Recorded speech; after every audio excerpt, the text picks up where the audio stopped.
Welcome to this edition of At the Mic. I'm your host, Keith Malinak. Today on the show, I'll introduce you to a buddy of mine, Tank Spencer. I think he's going to make you laugh, so stand by.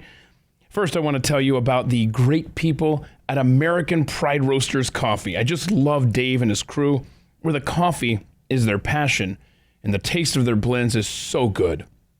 One thing APR loves is America and the people who have made it so great. All of their coffees are named after awesome individuals. And some of my favorites include the Calvin Coolidge blend and the George Washington Carver blend with its hint of peanut butter. So good. Please get over to aprcoffee.com and read about all of the different varieties and pick one out for yourself. Like the original APR blend, the George Washington. This is a brew that is perfect for literally any occasion. You can call it the indispensable coffee. It's so smooth. At aprcoffee.com, you'll want to use offer code ATM at checkout and get 10% off your order of the finest coffees you'll ever taste. aprcoffee.com, offer code ATM.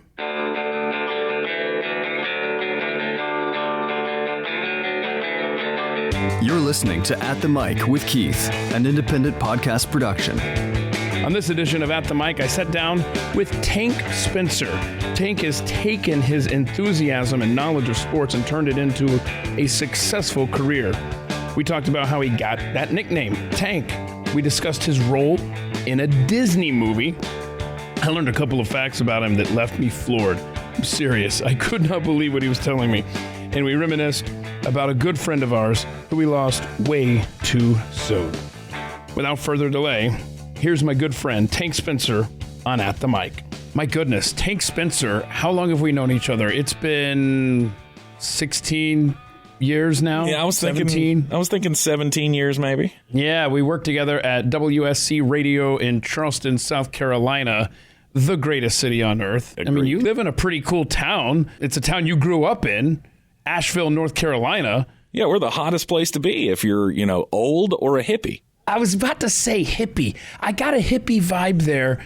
Carrie and I got married back in 1998, and we moved out of Lincoln, Nebraska 1 week later. We didn't have time to go on a honeymoon.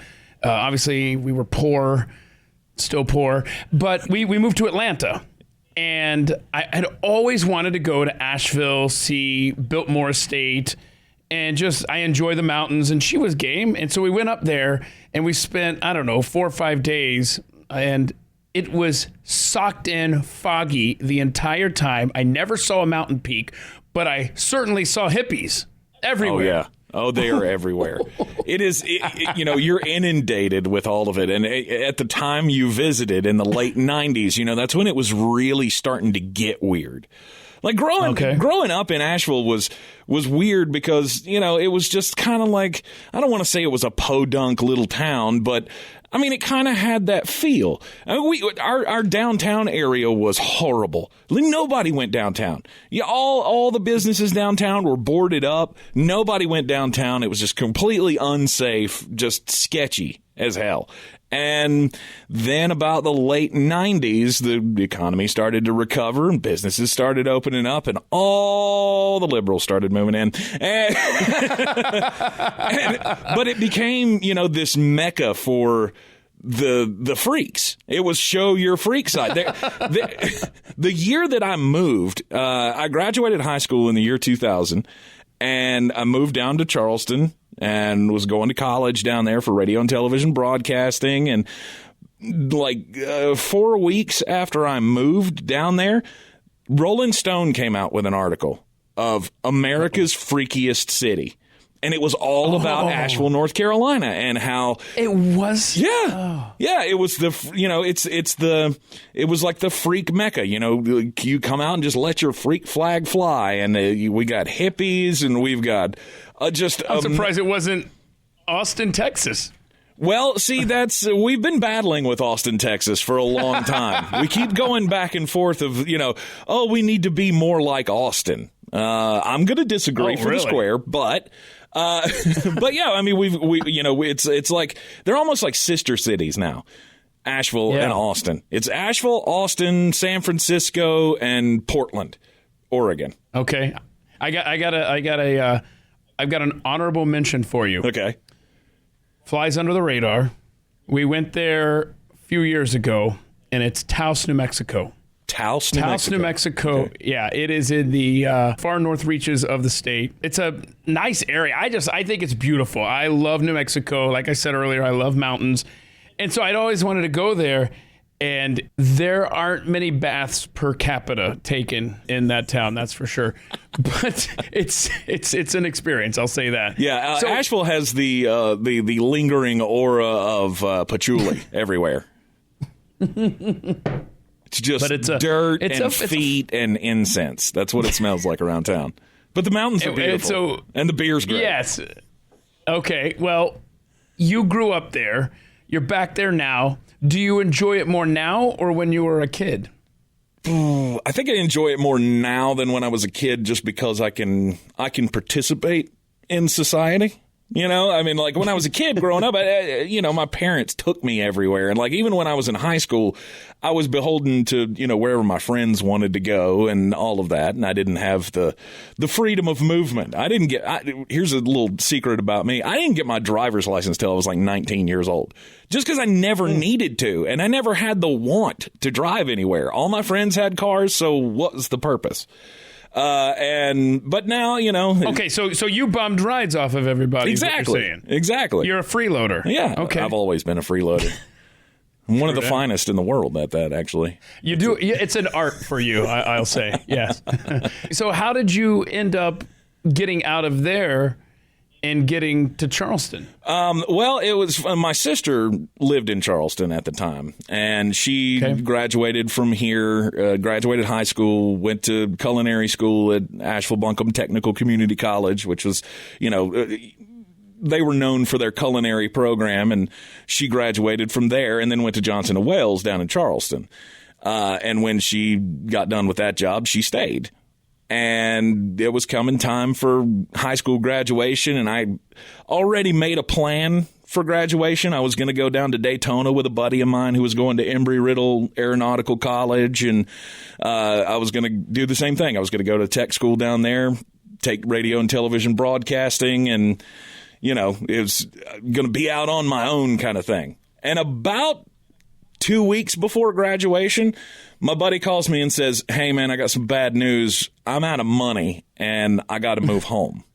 And so my whole plan for, life after high school got upended. It was a freeload off of him. Right. Right, exactly. Okay. And now so I freeloaded off of my sister. Right. My sister, when I got the phone call, my sister was there, and I was all bummed out. We're sitting down at the dining room table, and she looks at me, and she says, "Well, you could just move to Charleston and move in with me, and they have a radio TV broadcasting program at Trident Technical College." And I went, yeah. And my mom and I both just kind of did like a record scratch take and looked at each other like, what did she just say? Did she say live with her? Because we didn't think it was going to work. It sounded like the most ridiculous idea because, like all siblings, we had that relationship where you can't be in the same room together for more than an hour or so before you're fighting about stuff. What I wanted to ask you, how close are y'all in age? She's 8 years older than I am. She was always kind of like my mom growing up. Because by the time I came around, she's 8 years old, and by the time I'm a toddler, she's 12 years old, and so mom and dad can, let their freak flag fly. They love Asheville, by the way. Oh no! And they could go out to all the bars and the music concerts and stuff. They were concert hounds. They went everywhere to see music on the weekends. So on the weekends, it was like just me and Jennifer was like my second mom. Did she charge you rent down in Charleston? She did.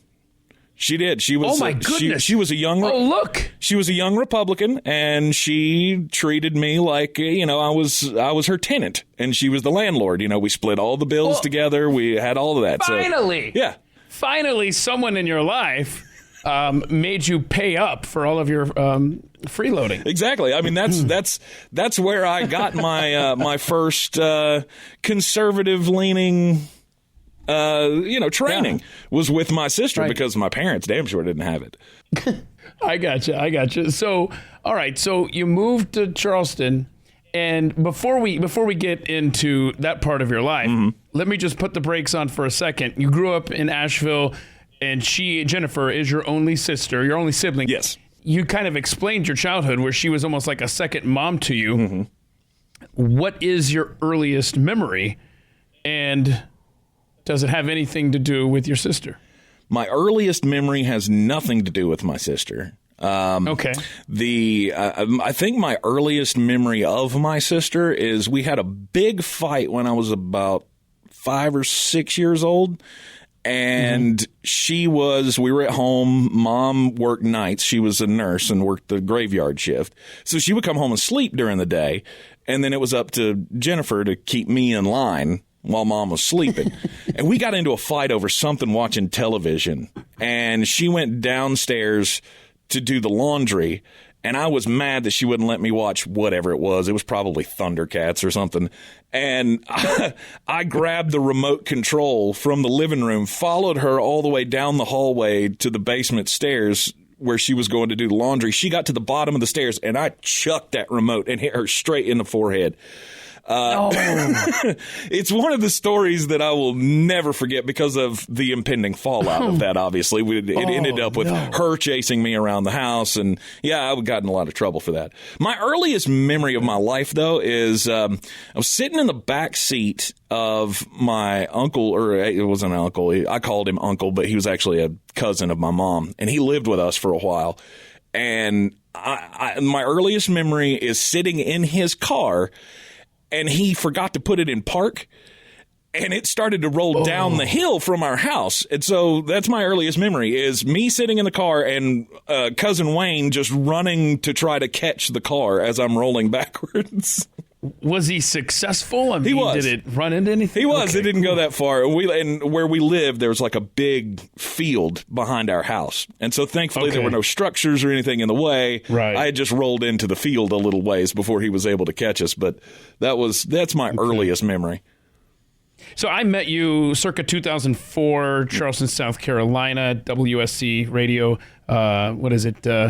News Radio 94.3 WSC. Wow, look, you never forget, right? Yeah, don't forget the FM. Remember all those classes we had. We have to remember the FM goodness. part. Thank you. You've got to tell everyone you're on FM. And don't say the point. I don't know if they're right. And don't say the point. Yeah. 94.3 WSC FM. That took forever. That took like 3 months to learn. Seriously. And I gathered that the audience knew they were listening to an FM station, since that's where their dial had to land in order to hear us, but I digress. Right. So, okay, let's talk about Charleston. You were the sports director when I met you, if memory serves. This was back, boys and girls, when radio stations had big staffs, and everybody had a specialty.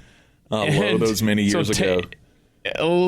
Many years ago. So, Tank, and by the way, let's address this for a second.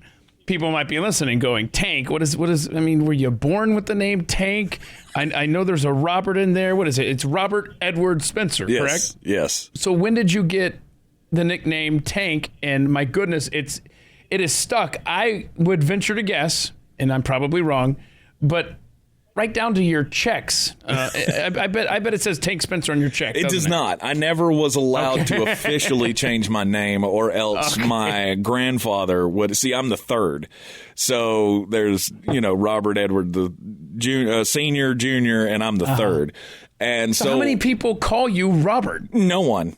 No, the only time in my life I've ever been referred to as Robert was when I had moved to Charleston. I got a job at Best Buy while I was in college, and they refused. I did the interview, and on my application I put Robert Spencer, and I told them, everybody calls me Tank.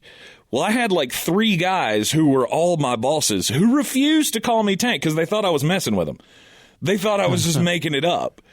And so they refused to call me anything but Robert. And it took me a year of working there to get them to finally call me Tank. But Tank dates all the way back to Pee Wee football. My first year in Pee Wee football, I was 8 years old. So for 30 years now, I've been Tank Spencer. But, I showed up and I just barely made the weight limit for Pee Wee football. And I was the biggest kid on the team by far. And I was the slowest kid on the team.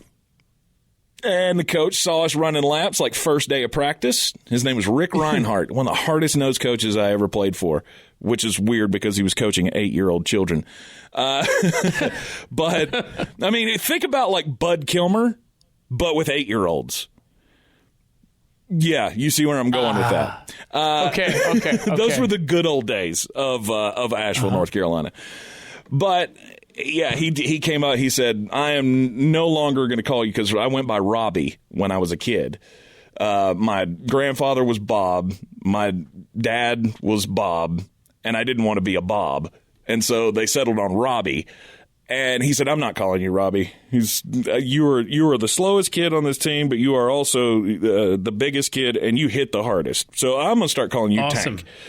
And from that day forward, it stuck. Like, all my football buddies kept calling me Tank, and I was like, dang, this is cool. And then I finally got my teachers into it, and so I've been called Tank routinely for 30 years now. That is great. Now, does Andy, your wife, does she call you Tank? She does.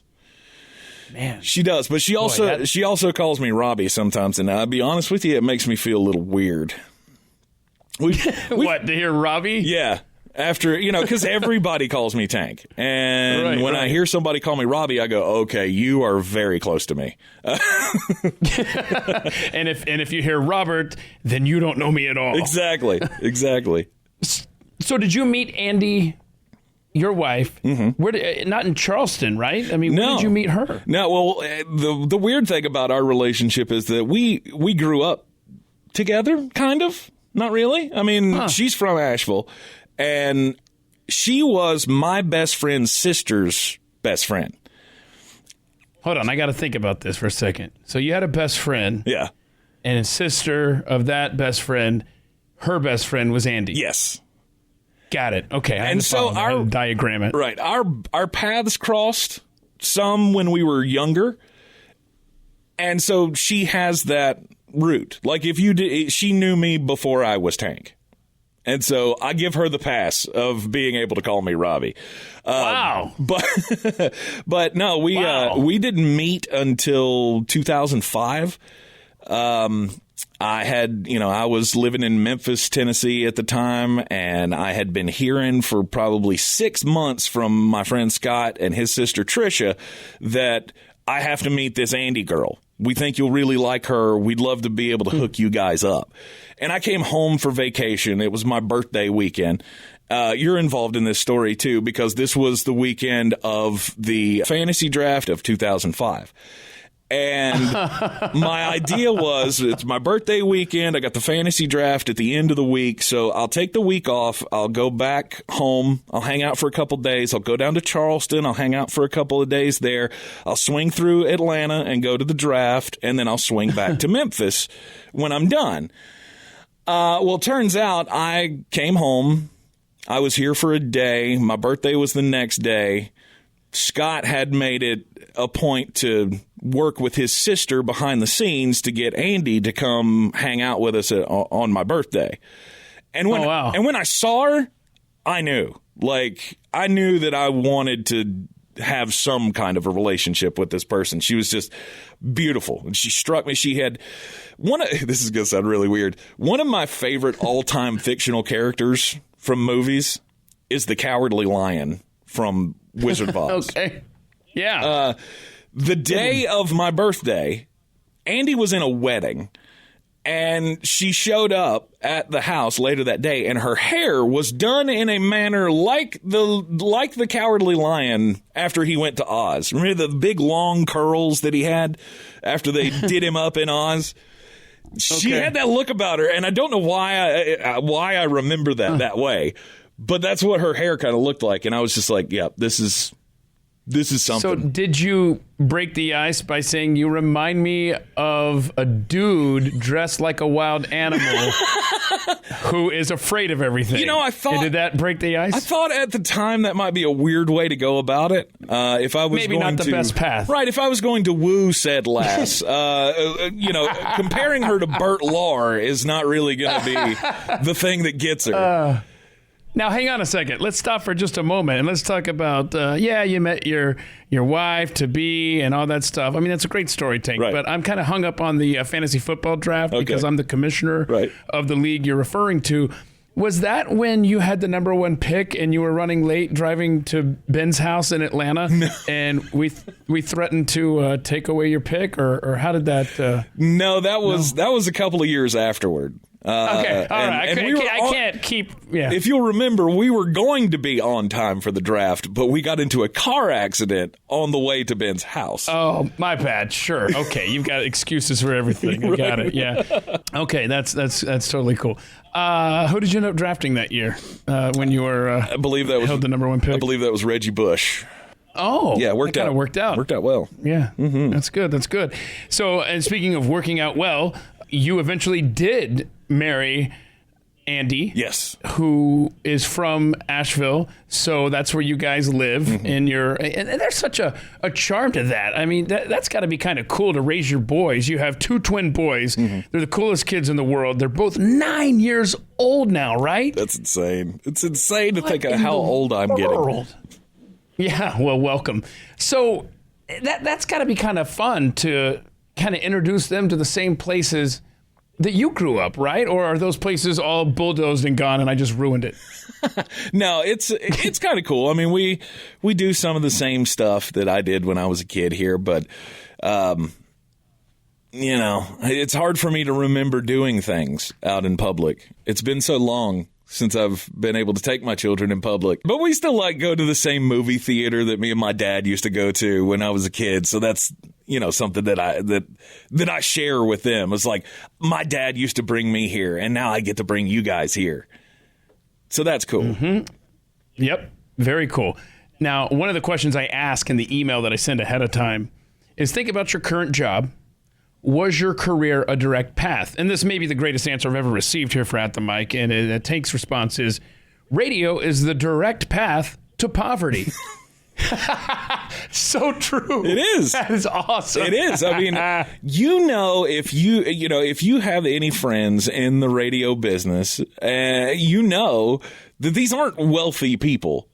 I mean, unless they can get on the level of like Glenn or somebody like that. And people think that that you're making so much cash. Oh, you're in radio. Oh my goodness. Oh yeah. You must be loaded. No. What? Not the way.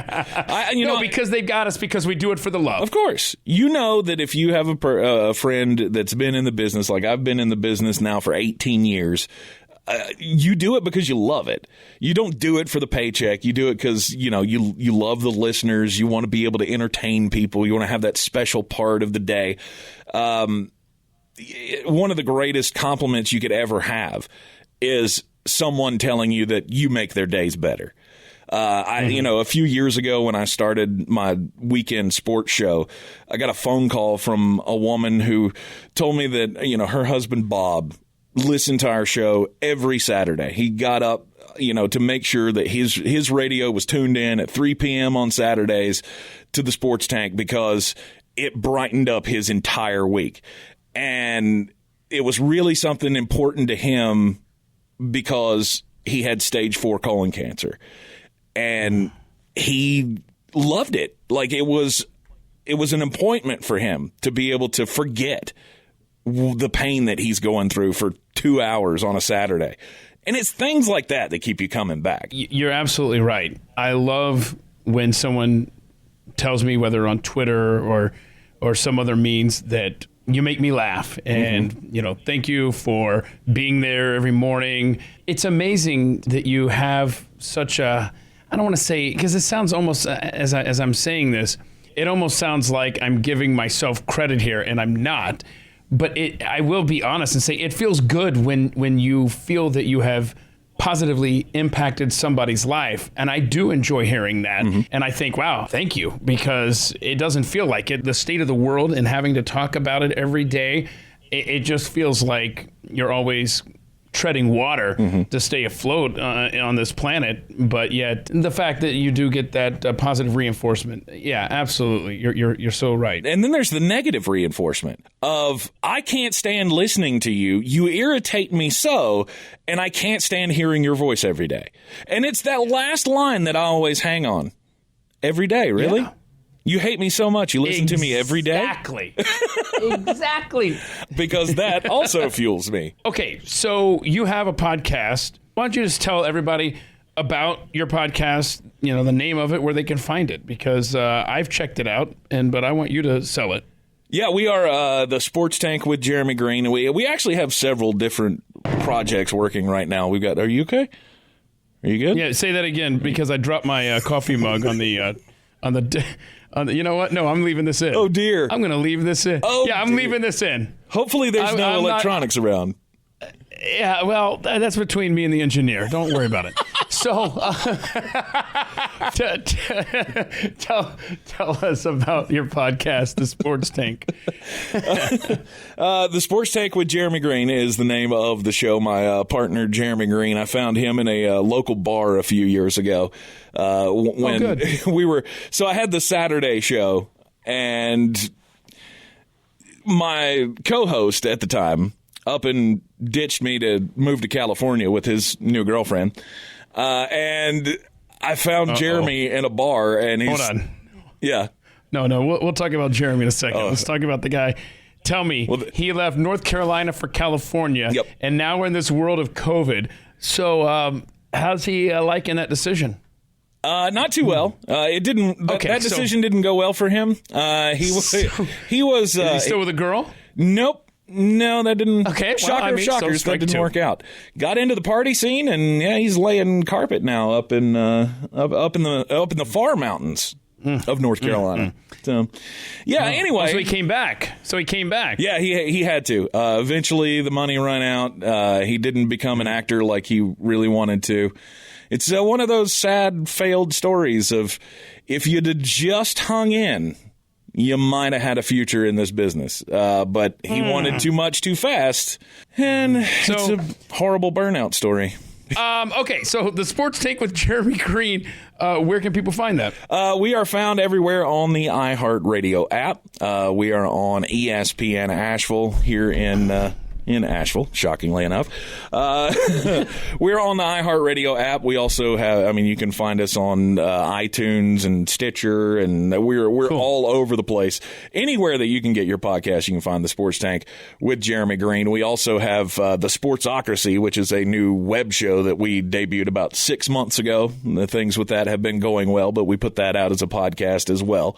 So the Sportsocracy, just like, democracy, but with sports on the front of it. The idea was, let's do this. Since there's so much crossover between sports and politics, let's have a show that, marries the two. And then, further we got into 2020, we went, we don't really want to do this politics thing anymore. Because it just, as you know, things have digressed to a point where we should really have some separation between these two. But we consider ourselves to be the Democratic Republic of Sports. Anything you want talked about, we'll talk about on the program as well. So we've got the Sportsocracy show going on. We've got the Sports Tank with Jeremy Green, and every day we do 3 hours of quality entertainment. So here's something that you and I have never addressed, and we'll just do it here in front of the audience. Sure. You grew up in Asheville. You love sports. You're very knowledgeable. I love sitting around talking sports with you. But something about you has bugged me for 17 years now, and it's the fact that you grew up in Asheville, North Carolina, in the heart of Braves country, but somehow you became a Boston Red Sox fan. How did that happen, sir? Well, my dad's to blame for that. When he was a kid, Carl Yastrzemski was the big thing. And when he was in like the third grade, he was supposed to do a book report, and he went to the library and got a book about Carl Yastrzemski because he was, the big thing. Like I think he had just gone through the Triple Crown season. And so he read this book on Carl Yastrzemski and did his little report, and he's been a Red Sox fan ever since. And so when I was born, I was, just born into it, as they say. Yeah. All right. Well, I'll let it slide like this. So when you're not watching sports or talking sports, what are some things you like to do, man? I don't really have much else. This is what I cling to in life. These are my moments. It's dad hat, sports hat, housekeeper hat, and then sleep. And fantasy football. Football, yeah, but that gets lumped into the sports thing. Okay, that's true. Because when you work in sports broadcasting and every day is about what's going on in the sports world, it no longer becomes a hobby. Now you're studying all the time. So even when you're playing fantasy football, you're analyzing and you're looking at figures and you're like, okay, I need to use this for the show. That's true. That's very true. And I will just say that it is a requirement that you and I pull off at least one trade every year. Yes, I must. In fantasy football. It was in the constitution of the FedEx Football League is that when I joined, they did, like the 10th Amendment that says Tank must get fleeced by Keith at least once a year. Well, first of all, that's not true. There's so many times that people think that I fleeced them, and the consensus is Keith just fleeced you in a trade. Yeah, give it about 6-8 weeks. Give it a couple of months. You'll see. Yeah, it'll all turn I'm the back one around. that ends up getting, I get fleeced because I'm a dummy who can't stop trading. And thankfully, you're in my league because most people in the league just ignore my texts and emails. I'm bad at fantasy football trades. I really am. I could never really tell, when is the time to sell a guy? When's the time to buy a guy? And I always seem to be on the backside of that. Like, I can get AJ Green. Great. Now he sucks. Now, I did fleece you. I did. You're right. I fleeced you with that one. Yeah. Right. I mean, this is a guy who had 7,000-yard seasons to begin his career. I pick him up in fantasy football, and now he's worthless. Hang on a second. I've got to. It's become mission critical on this end, Tank, where I am now having to use some paper towels for the problem on my desk here. So, okay. Well, while I've got you in front of everybody, trade me Travis Kelce. I can't do that. You want to do that? I really can't do that. What do you mean? I got like David Johnson. Yeah, I'm good on that, actually. You're good. But, I thought I'd give it a shot. The one tight end that I... The one guy on your team, yeah. Right. Yeah, I understand. All right, so one of the questions I do ask is, what's the last song you played on repeat? And it was a song by Post Malone and Ozzy Osbourne. And I got to be honest with you. I didn't know Ozzy was still making music. How old is this song? It's only a year, maybe. No, not even that. I think it came out earlier this year. Boy, shows what I know. Yeah, Ozzy put out an album this year, and dude is still doing it. He's still got it. Wow. Okay. Do you and Andy enjoy the same kind of music? We do. We both enjoy a lot of, and I guess I should say an eclectic variety of music. We can get down with rap music, and we also like country music. We can enjoy blues music together, and then she jumps off the train at heavy metal. I can't get her into heavy metal. I've really tried, and she's just not having any of it. So I do want to talk, Post Malone. I don't think I've ever heard anything by him. Really? I just know him from the beer commercials from the Super Bowl. That's literally all I know him from. Yeah, the Doritos commercials. Oh, Doritos. Yeah. I thought it was beer. Yeah, I think he did Doritos. I think he had a Mountain Dew commercial as well. Okay. I just remember Taste Buds or something inside of him. Right. Something. I don't even know. But what kind of music is that? I've seen his name everywhere, but I've never taken... And as soon as I'm done recording this podcast, I'm going to go and listen to him. But as of this moment... I'm just sorry, I don't know. Yeah, what he sounds like. Hip hop, rap. It's like the one, I can't stomach a lot of the newer hip hop and rap music just because I loved hip hop music when tag team was the thing, and it was, whoomp, there it is was the big. It was all about going out to the party and being happy and being with your friends, and at some point it all became too sexual for me on some of these songs. Your favorite book of all time is Stephen King's The Stand. I will say it was a heck of a miniseries. I remember that. That was appointment watching. I believe I was a senior in high school at the time. Mm-hmm. Is any movie or any miniseries better than the book? I will never know because I just don't read those kind of books. But have you seen both, and can you compare them? I will say most movies are better than the books, in my opinion. Whoa. Unpopular opinion. Well, I mean, just because, look, I'm not a huge reader. I have read probably a total of 25 books in my life. Just because I can't do it. Like, I'll read a few chapters, and if it can catch my attention, then I'll finish the book. If not, I'll watch the movie. Honestly, The Stand is one of the few books that I ever was like, voracious about reading the book. Like, I can't wait to get back to the next chapter to find out what's going to happen. And I had read it shortly after the miniseries came out originally that you were talking about. The new one, my wife and I are just watching that. And how does it compare? It's pretty good. I think it's pretty good. I mean, it's got some differences. It's been a long time since I read the book. I'm thinking that this one sticks more to the book than the original miniseries did.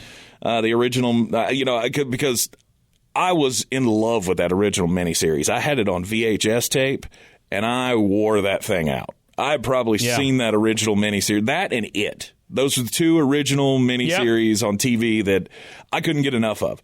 And so I would watch them over and over and over again. So, like, with the new It, I'm like, oh, I remember that, or this is different from the movie or the original movie, or this is different than the book, because that's one of the ones I read too. That was appointment TV, man. That was not days of streaming and watch it when you can. It was everybody is watching this at the same time you are. And it was an experience because the next day, everybody's talking about it. Right. Now nobody talks about TV anymore because the only thing that we all can share is the gross social media world that we live in. Yeah. The only thing that we've all seen at the same time is Donald Trump's tweets. Okay, so you and I need to have a serious discussion. Okay? Because you mentioned your nickname, Tank. Mm-hmm. Okay? You were the biggest kid on the football field. You're still the biggest guy in the room, and you've earned that nickname. So when you think of Tank and you think of sports, and you think of this question that I asked, if you could only keep 5 possessions, what would they be? I can understand the TV and the PS4, the grill, and the smartphone. Mm-hmm. The 5th one here really threw me for a curve. It's, do you remember your 5th possession you would keep? I don't remember what this was. It's it's a yoga mat. Who filled this out for you? Oh yeah, I gotta have my yoga mat. What are you? Well, look, when you're a big fat lazy guy, your body doesn't really like that when you're getting older. And about 3 years ago, I got into some really bad back problems. And so this isn't a joke answer that you're throwing at me. No. Oh, wow. This is pure and serious. I have to have my yoga every day, or else I'm like a twisted, mangled mess. So that's part of your routine every day? Yeah. Get up in the morning, do my 15 minutes of stretching and yoga, and get the day started. That helps your back. Yeah. Yeah. So what was going on with your back, and how did you get led to the world of yoga mats where those were involved? When I started consulting with back surgeons, someone said, hey, before you go under the knife, because my mom has had, chronic back problems her entire life, her entire adult life.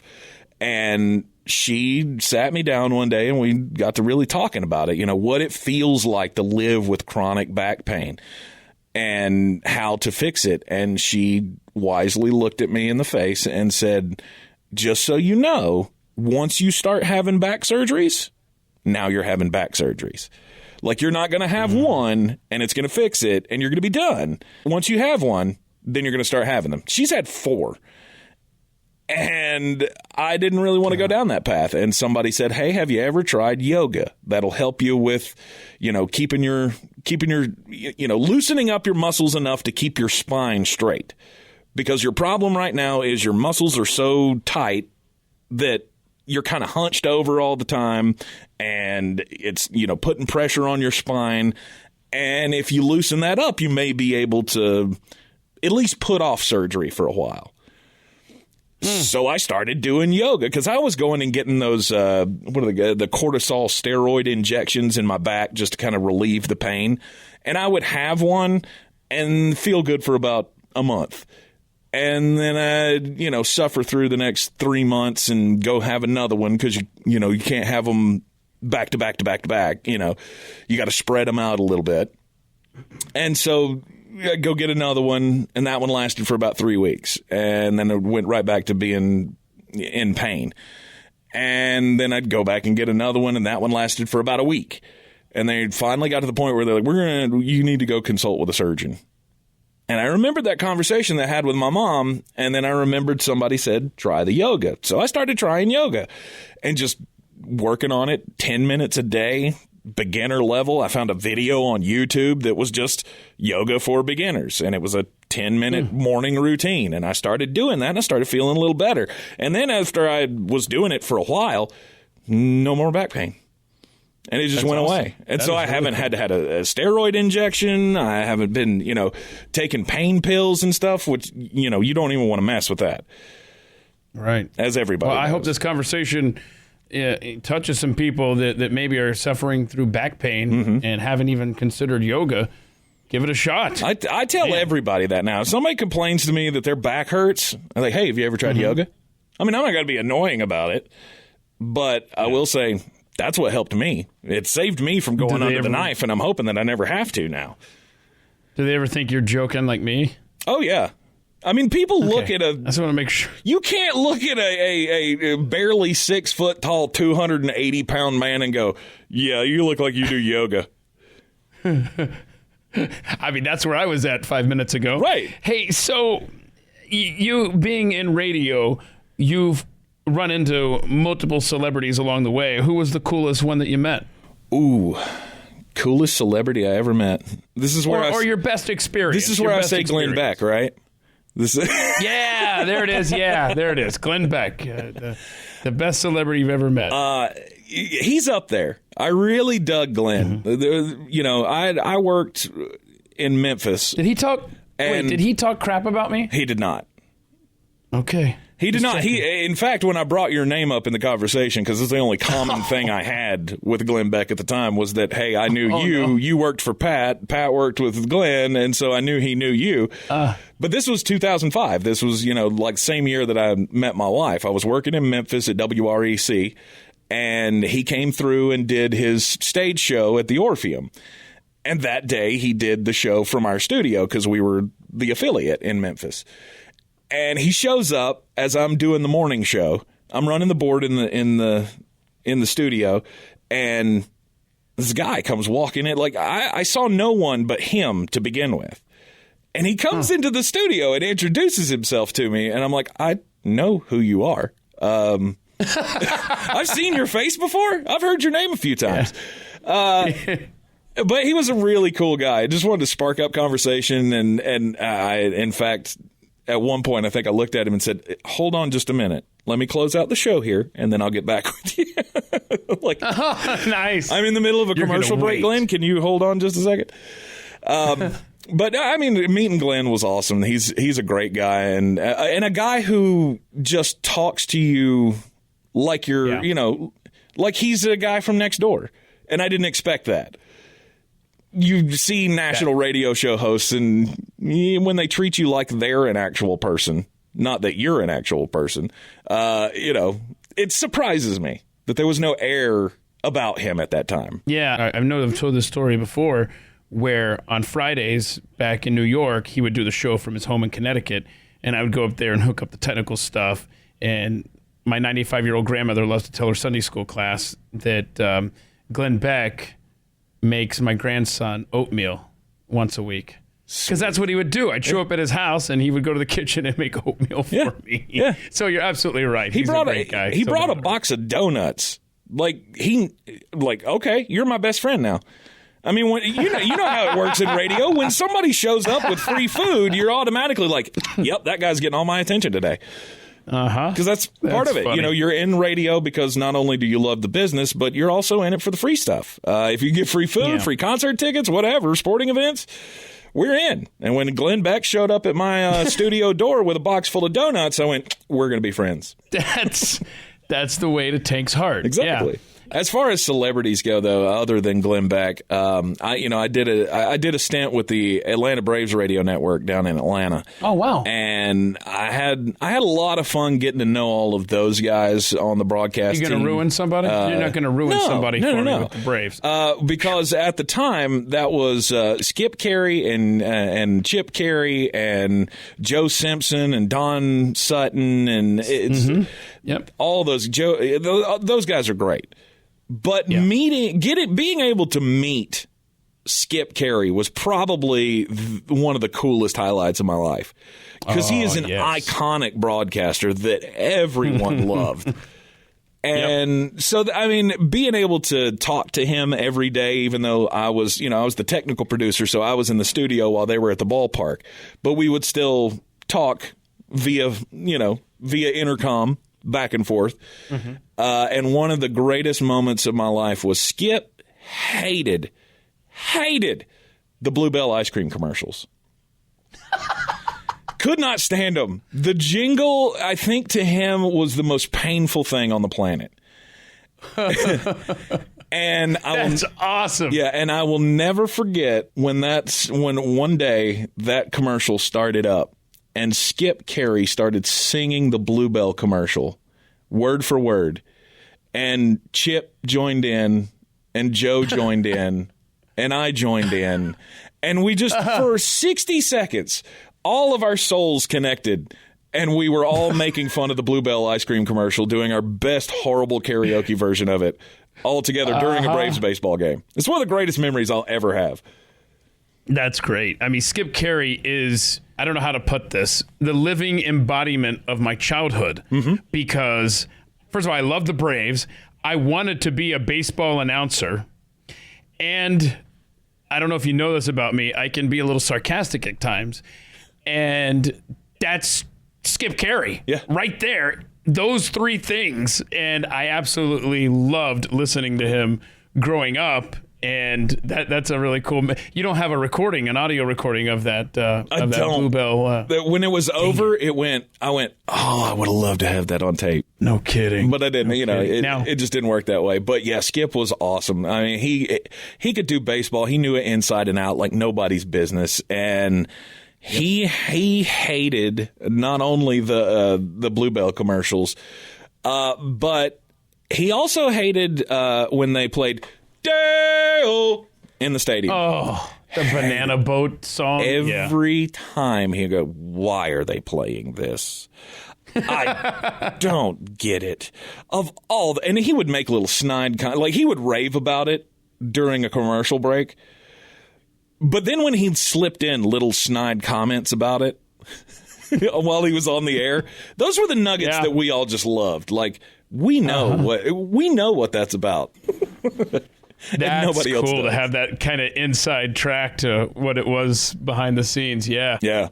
I had a lot of fun working with the Braves Network that year and, getting dinner advice from John Smoltz. Like, you don't get that.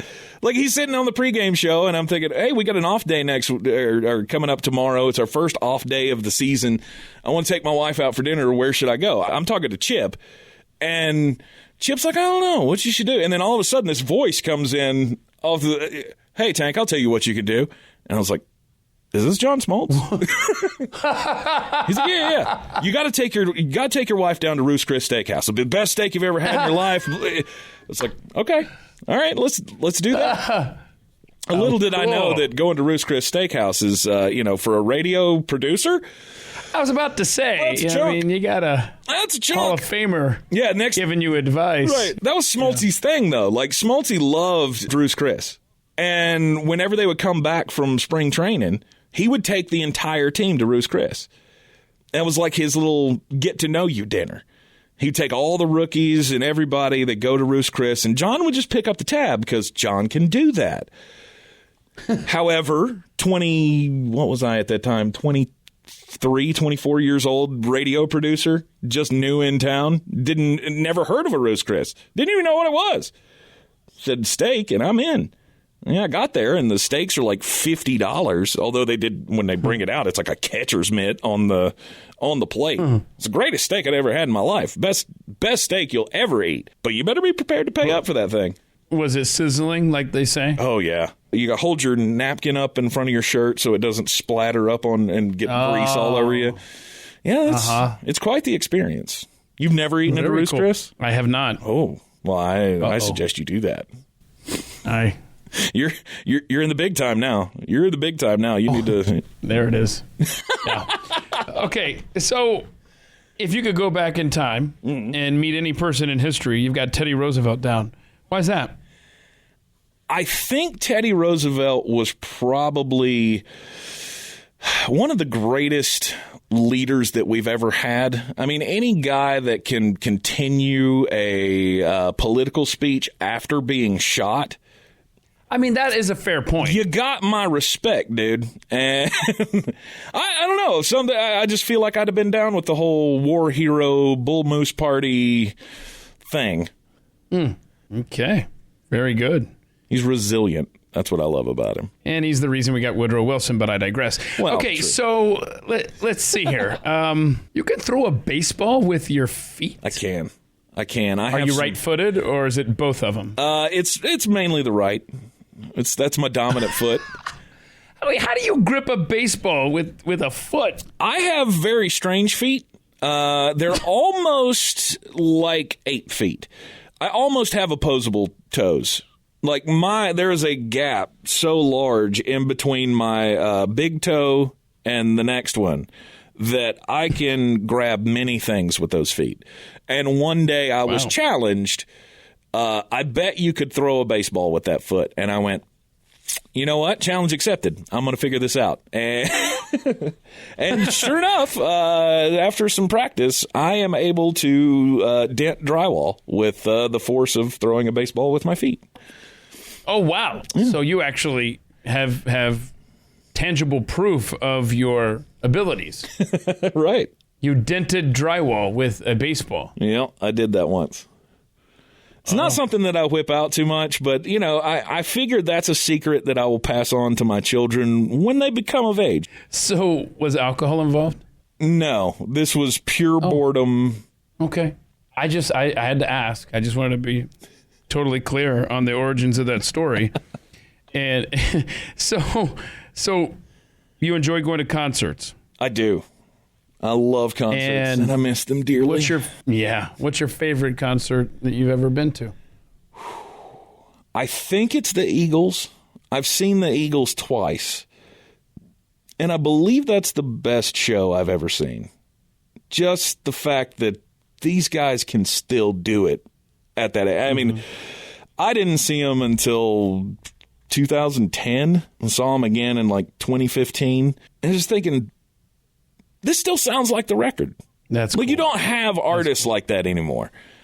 I find more and more that when I go out and see these younger acts, they don't sound anything like the record. Really great bands sound just as good live, if not better live, than they do on their albums. Or their downloads, as the kids call them. I guess talking about records and CDs and albums, like, nobody does that anymore. Hey, find our download today. No, I want the tangible copy with the liner notes and everything to read in my hands. It's okay. You're still younger than me. Right. Just because it's outdated technology now doesn't mean it didn't have its place in the world back in the day. Right. And I miss that. The CDs, it's all streamable. Somebody somewhere could snap their fingers like Thanos, and all of your music is gone. All of your movies, everything you've downloaded, poof, if they so desire. And that, yep. I don't know. I don't want to get derailed here on the future of this country, but it's very very precipitous. It's concerning. Okay, so our program director in Charleston was the genius Richard Bachschmidt, Box. We lost him too soon. Such a great guy. He was such an awesome personality to be associated with. But I wonder, because he was so into music, and I wonder, did you guys ever get to go to a concert together? We did not. That's the one thing that I wished we had done. Like, we had always talked about it, but there never was, because you want to talk about metalheads. I mean, Box was he was totally into everything. Worse stuff than I could ever imagine. Like, worse stuff. He loved like Slipknot and Slayer and Lamb of God and just all of these bands that I'm going, oh, that's scary. He had quite the collection of music. He did. And he was a good guitar player. He was he was very talented. I still have him and some of his friends cut an album that was just it's ridiculous music. It's all of the songs are weird. Like, one of them's called I Love Being a Redneck, and it's about peeing off your back porch. Like, it was just stupid stuff. But it's one of those CDs that I still break out every now and then and go, man, I miss that guy. Because he was just such a joy to be around. And he was a believer in people. Like, he was a guy that when you're getting down about whatever your situation is, or, you're a young guy struggling in the radio business, trying to find your way, trying to figure out what the next step is, he was going to do everything he could to make sure that you had all the information you needed to jump into another job, all the skills that were going to be required for you to do something else. He really helped me have the confidence to chase after other jobs and not just be satisfied with where I was. He always told me, there's more in you. I know there's more in you. You're more than just a button pusher. One day you can be a sports talk host. That's your dream, and I think you can do it. And I'm going to support you every moment of the way. And, up until his death, he was one of the guys that I leaned on for advice. I would call him every now and then and say, hey, things are stagnating for me, and things don't look like they're going that well. And, I'm wondering if it's time to hang it up. And he was always the one to say, dude, you're awesome. The world may not have figured it out yet, but you're going to, this is your dream. You love it. Don't give up on it. It'll happen for you. And, the last time I saw him was probably 2 months before his passing. And he seemed so positive about the future, It really kind of struck me when we got the devastating news that he was gone. But, I also want to throw this out there for people. You have friends that might seem okay, but sometimes they're not okay. And the best thing you can do is be there for them and be encouraging as much as you can. And always cherish those friendships, because you don't know how long they're going to last. That was one that I thought we were going to have for a long, long time. We don't all know the demons that people are struggling with. You're so right. And I want to say some things as well, but you have just nailed it with everything you said about Box and who he was and the influence that he had on others. He was a light and didn't realize it. And people were drawn to him, and he didn't realize it. And I will go one step further, and I will say that if you're struggling, or somebody struggling with thoughts of hurting themselves, if suicide ever crosses their lips or your thoughts, I just Googled this, and I'm going to just throw this out there. 1-800-273-8255, the National Suicide Prevention Lifeline, 1-800-273-8255. The world lost just an awesome person, Richard Bachschmidt. And a guy who, if that is possible for him to listen to this, is right now going, shut up, guys. Because this is who he was, Yeah, he was he was such a jokester about everything. He'd be like, whatever, move on. Yep. But go back to laughing, guys. Yeah, exactly. I enjoyed this podcast until you brought it down. Gee, what a buzzkill. Okay. What is something that people don't know about you? And I will say, you stumped me again. I thought the yoga mat. I thought that was a fun fact about Tank, but you actually wanted to be a poet, and I can say with all honesty that you are published. Yes, I am, thanks to the scam of poetry.com. my mom has like a book that she ordered that maybe this is similar to you, and it's got a whole bunch of collection of poems, and I see this poem that I wrote about a hunter and his dog, and I read it, and I think, this is the dumbest. This is so bad. Yeah. I would be embarrassed for whoever wrote, it was me. And yet, like you said, it's the scam, so that you can say, yeah, I'm a published author. Thank you very much. Yep. So how did they get you guys? I think it was a thing through the school. Like, our English teacher had heard about it, and we were studying. I hated English class. I really did. I couldn't pay attention long enough to hang in with a book, like I've told you on already. Like, I get into it a couple of chapters and I can't do it. Now, for a guy who probably suffers from ADHD and, dyslexia as well. I've never been diagnosed with those things, but I think I have some of them. Poetry was one of those things that I could hang with. I could sit through a sonnet or, haikus. Those are easy.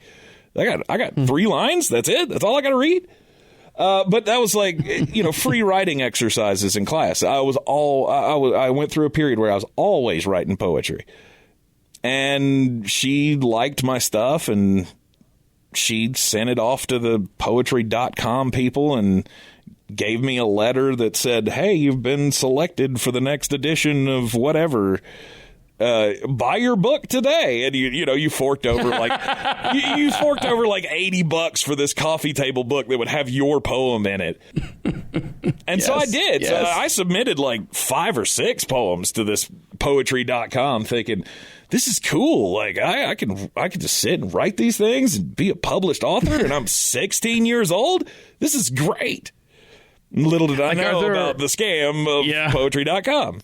If you don't know that history, I suggest you Google it. It's quite a little tale. Oh, okay. I need to look into this. Yeah, it got exposed in the early 2000s. It got exposed for the scam that it was, and I went, oh, so you're trying to tell me I'm not special?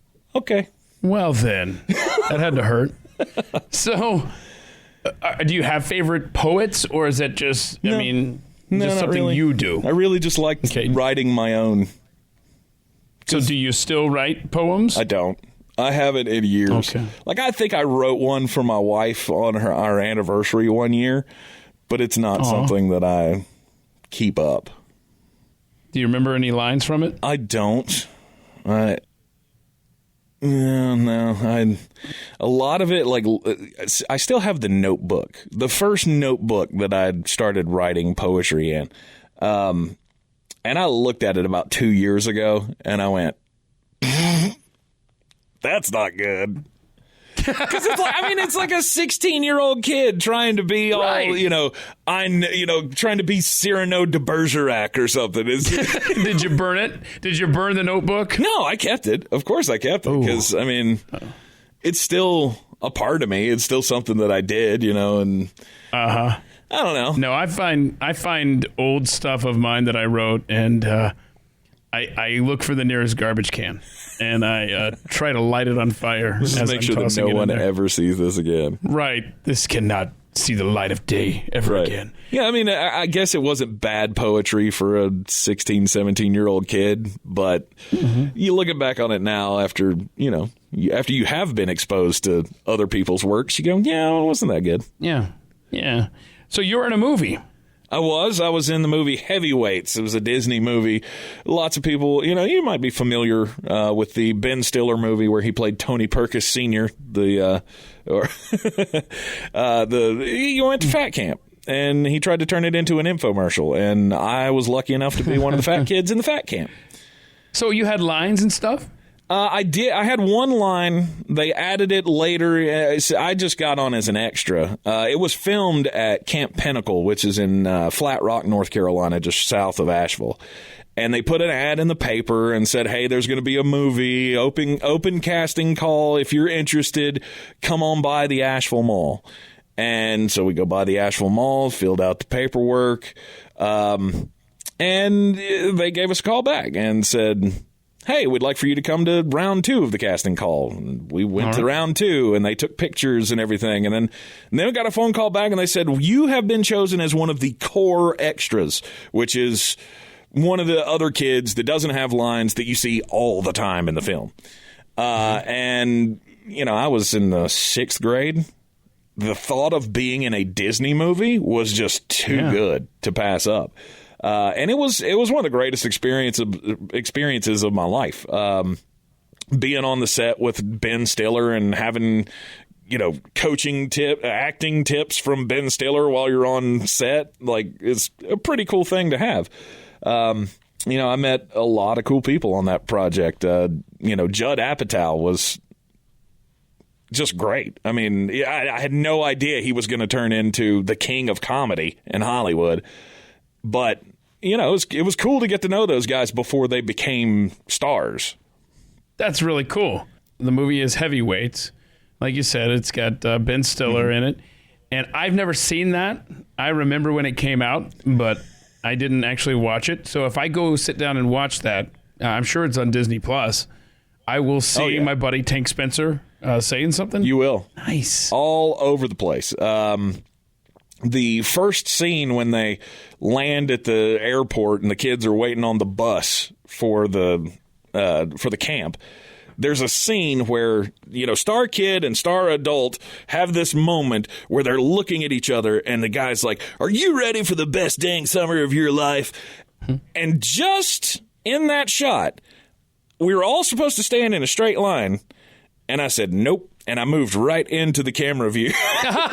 So it's like you can see Star Adult and Star Kid, and then all of a sudden this little fat kid just steps in between them. I got to see this. And ruins the line of the shot. But I had to get my face on the camera somehow. So I look exactly the same.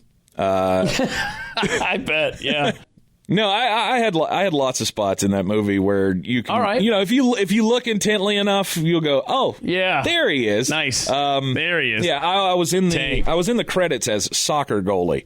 Because when they do their little, there's a part in the thing where the fat kid camp matches up against the athletes camp from across the river, and they have the Apache relay, and there's all these sports things, and obviously the idea is all the fat kids are bad at sports, and all the skinny kids are really good at sports, and so there's a soccer. Don't ruin the movie for me, man. No, spoiler alert. There's a. I don't want. This was 1994. You have given away any rights to being protected from spoilers.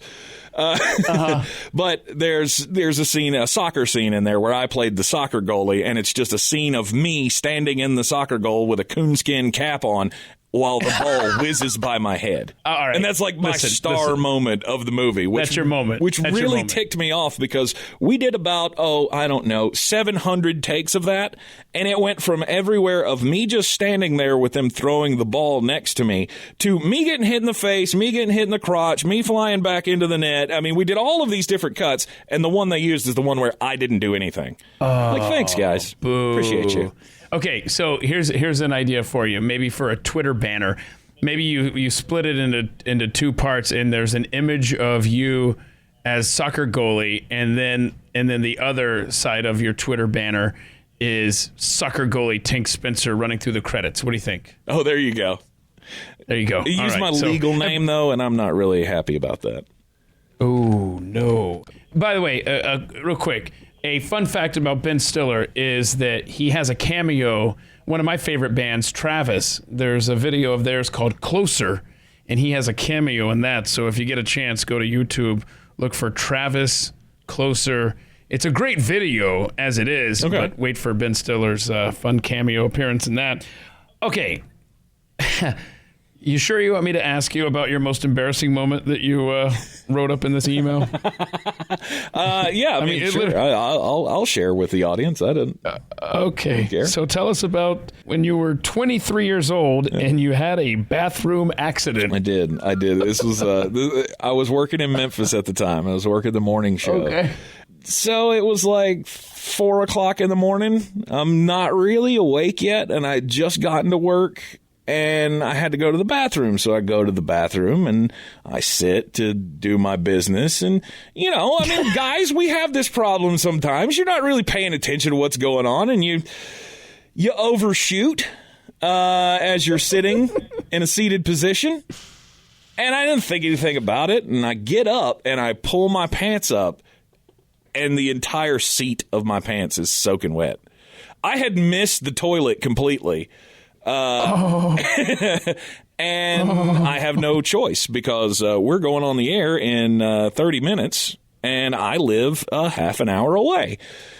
So, yeah, I had to sit in my pee pants all day. I didn't do much sitting, actually. I didn't want to ruin my studio chair. That was the most embarrassing thing. And, the thing of just trying to exchanging notes with the host before we start and, trying to keep your back against the wall so nobody notices. Bro. Yeah, it was one of the worst, most embarrassing things that's ever happened to me before. And I don't know that anyone found out about it that day. It's just a story that I tell people because this is how stupid I am. I bet you keep a change of clothes at work now. Yep. Always got an emergency pair just in case that ever happens. Oh, my. That is... Oh, Tank. Mm-hmm. Well, I'm glad that wasn't in Charleston, man, because then I'd been like, man, it smells like pee in here. And you would have been like, nope, I don't smell it. Yeah, that was the thing I was so afraid of all day. And, yeah. Air freshener covers up a lot. You just... Wow. Okay, noted.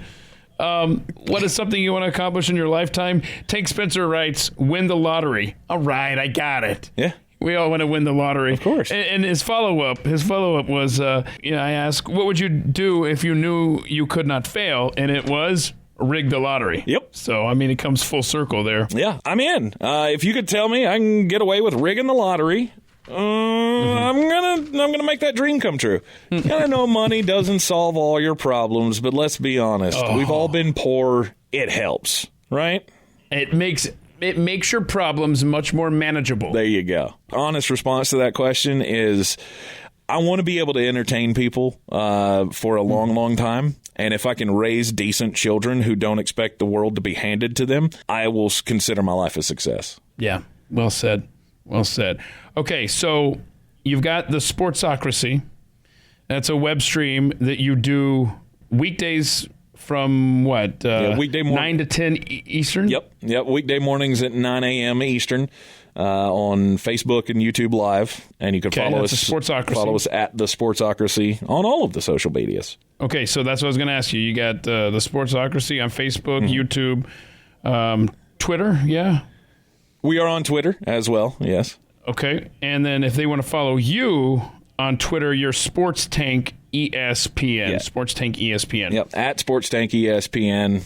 And you can find the Sports Tank with Jeremy Green on the iHeartRadio app. And we're live on ESPN Asheville weekday afternoons at 3. Very good. Anything that I have failed to bring up you'd like to address?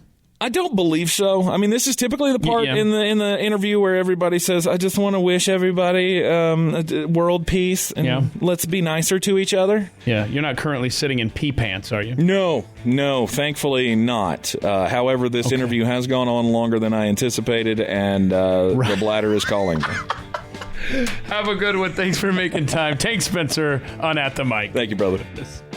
Tank and his pee pants. Could be worse, I suppose.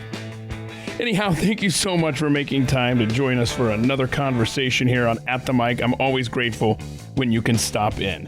And when you have time, please be sure to check out the web. It's atthemicshow.com, where you can find archives as we close in on our 1-year anniversary. It's been more than 40 shows. It's hard to believe. Time flies.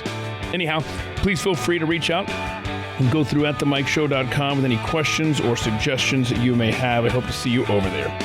Next time, we're going to sit down with Fox News meteorologist Janice Dean. Looking forward to that conversation. We bring it to you next time here on At the Mic. This has been At the Mic with Keith, an independent podcast production. Look for At the Mic Show on Twitter to connect.